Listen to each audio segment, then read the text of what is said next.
नमस्कार, मैं श्रेया यादव। आप देख रहे हैं वाराणसी के सरोजा पैलेस में आयोजित शहर दक्षिणी विधानसभा के प्रबुद्ध सम्मेलन पर क्लाउन टाइम्स की विशेष कवरेज। मैं क्लाउन टाइम्स के दर्शकों को बताना चाहती हूं कि 2022 के विधानसभा चुनाव के मद्देनजर अभी हाल ही में सपा और बसपा के प्रबुद्ध जनों के सम्मेलन के बहाने ब्राह्मण मतदाताओं को अपने पक्ष में रिझाने की कवायद शुरू कर दी है। भाजपा शीर्ष नेतृत्व को लगा कि कहीं 2022 के विधानसभा चुनाव में भाजपा के परंपरागत ब्राह्मण मतदाताओं के साथ ही प्रबुद्ध जन भाजपा से नाराज होकर सपा और बसपा के पाले में न चल जाए। इसी के काट के लिए भाजपा ने पूरे प्रदेश में प्रबुद्ध सम्मेलन कराने का सिलसिला शुरू कर दिया है। बताते चले कि प्रधानमंत्री मोदी के संसदीय क्षेत्र बनारस में शहर दक्षिणी के लोकप्रिय विधायक व सूबे की योगी सरकार के मंत्री डॉक्टर नीलकंठ तिवारी ने अपने विधानसभा के प्रबुद्ध जनों को विशेष तौर पर आमंत्रित किया था।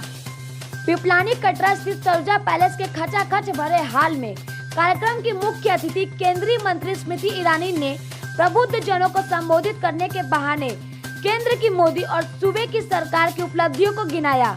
कार्यक्रम का संचालन आलोक श्रीवास्तव और धन्यवाद ज्ञापन भाजपा महानगर अध्यक्ष विद्यासागर ने किया।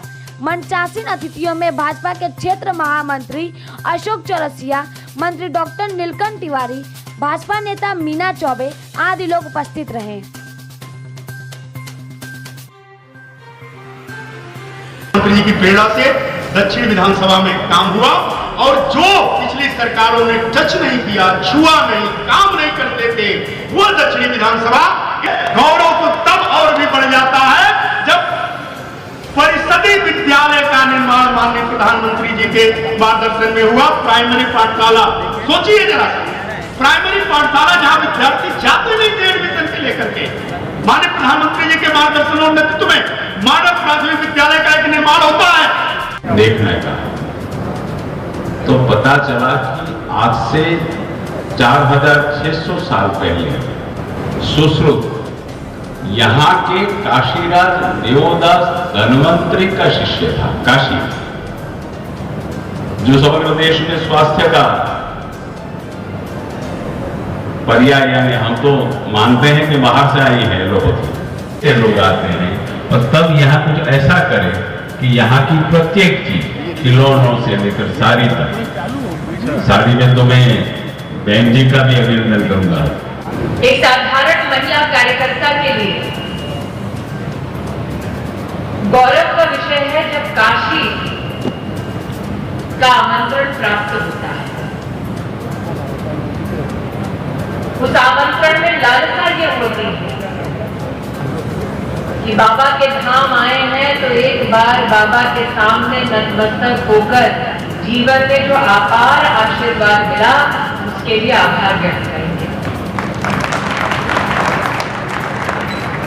मैंने सुनील जी से कहा भाई कि हमने छोटों को कहीं बोलते सुना है, ओम नमः शिवाय।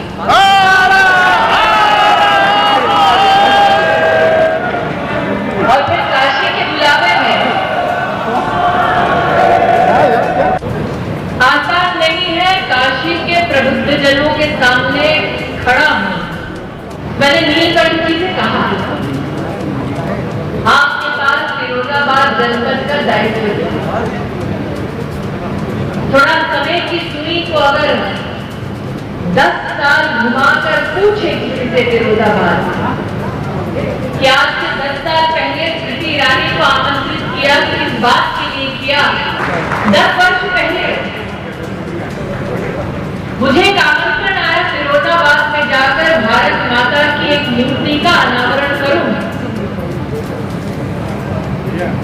जनता जनार्दन ने वहां पर स्वयं अपने संकल्प से मंदिर और मूर्ति की वहां पर स्थापना करने का प्रयास है। एक पुलिस वाले का एक महिला कार्यकर्ता से कहना सावधान रहिए, भारत मां के मंदिर में जा रहे हैं, हमारी कोतवाली 3-4 दिन पहले जलाई गई है, कोई अनहोनी ना हो, पुलिस वाला हमको सचेत करना। तब का उत्तर प्रदेश और अब का उत्तर प्रदेश साक्षी है कि जहां पर सेवा का कभी भी हमें अनुभव प्राप्त नहीं हुआ, उन मोहल्लों से, उन घरों से इस आवाज का उठना ही किसी क्रांति से कम नहीं था। जा रहा था, कुछ गिरा है जमीन पे दाल रोटी, उसे बीन रही हो ताकि शाम को कुछ तो पकाकर खा सकूं। कि जब हम प्रधानमंत्री जी के बारे में चर्चा करते हैं तो अपने नेता का महिमा मंडन करते हैं, ऐसा नहीं। अनुमति चाहूंगी जितने वरिष्ठ नागरिक और भाई यहाँ उपस्थित हैं, एक बहन के नाते बोलने की अनुमति चाहूंगी। परिस्थितियां क्या है? जब कोरोना की महामारी ने हिंदुस्तान पर दस्तक दी थी तो विश्व भर ने एक ही चिंता व्यक्त की कि संभव नहीं है 135 करोड़ के देश में सबका पेट भरा रहे।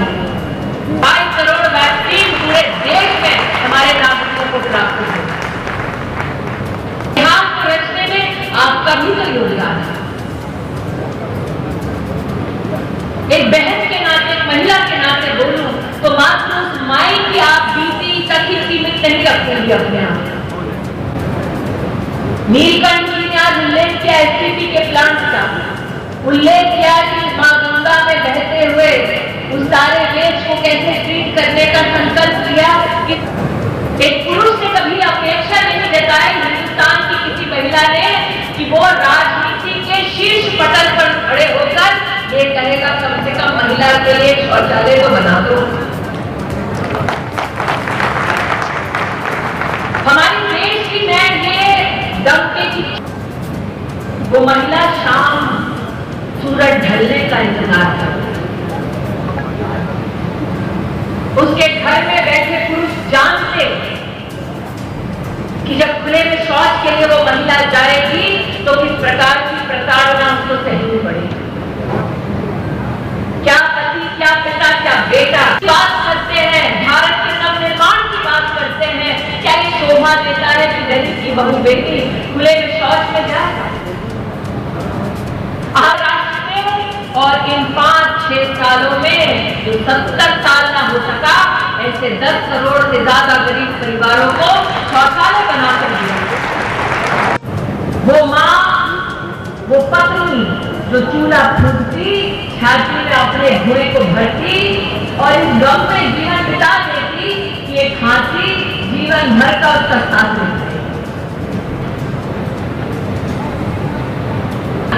काशी के प्रमुख जनों को प्रणाम करती हूँ कि आपने देश को एक ऐसा प्रधान सेवक दिया जिसने गरीब के घर में स्वच्छ ईंधन पहुंचाया। प्रबुद्ध जनों को आभार व्यक्त करती हूँ कि नरेंद्र मोदी जी के अथक परिश्रम की वजह से देश के 8 करोड़ 12 लाख घरों में पानी का कनेक्शन पहुंचा पाने का काम हमारी सरकार आपके आशीर्वाद से बनाए रखेंगे। आज एक बहन के नाते अपना आंचल फैलाकर आपसे यही आशीर्वाद मांगती हूँ। जय हिंद, जय भारत।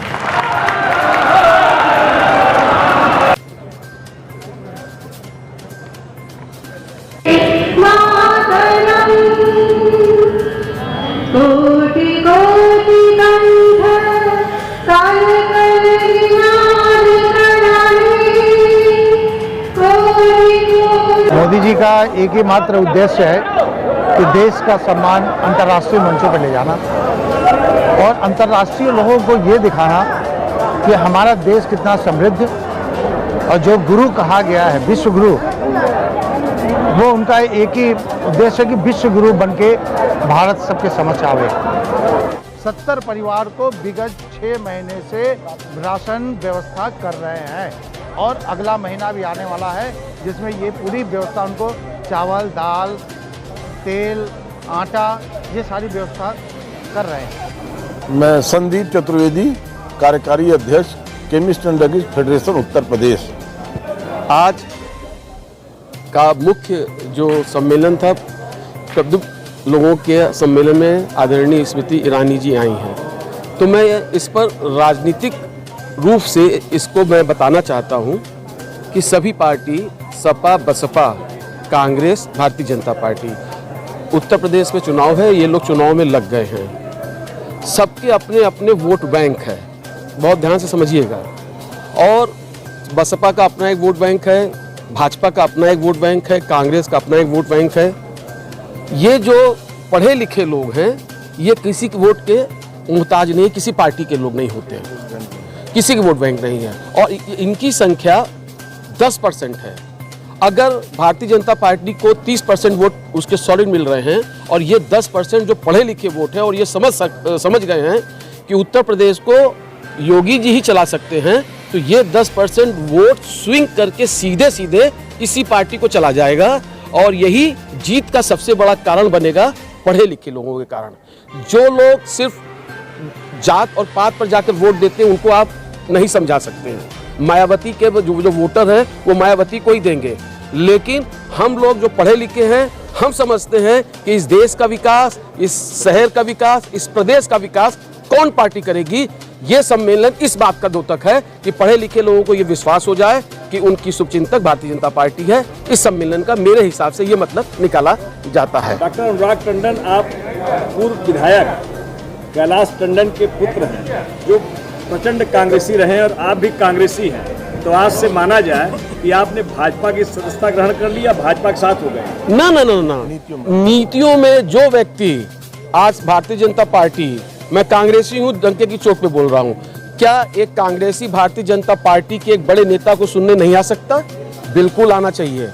मुझे ताजुब है, यहाँ पे जितने लोग भारतीय जनता पार्टी के लोग हैं, कांग्रेस के लोगों को भी आना चाहिए, समाजवादी पार्टी के लोगों को भी आना चाहिए।